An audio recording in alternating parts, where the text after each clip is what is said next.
Nakakatawa. Habang kumakaway kayo sa akin, nakangiti ako, pero ang lungkot nung katabi nyo. Parang mukhang nagkakaamo yan na ng panahon dito. Maganda ba ako sa personal? Diba? Marami akala rito mukha akong kabayo. Pero nung nakita ko niya ako sa personal, shit, mukha palang hinete. So hindi naman masyado. Diba? Pero, ayun. Excited talaga akong umakyat na ng entablado para magkita-kita tayo kahit ihingi-ihi ako kanina pa. Pagbaba ko pa lang ng service, naiihi na ako. Naghahanap ako ng CR, bigla akong tinawag, so hindi ako nakaihi. Pero okay na lang rin. Kasi kung iihi pa ako, matagal pa bago ko makabalik. Dahil alam niyo naman pagbakla, pag umiihi, matagal. Kasi ang daming tinatanggal na mga buhol, na mga, diba? Ang hirap.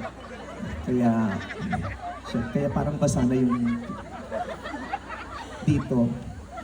Okay. Kasi syempre alam niyo, diba? Wala naman siya, nandito.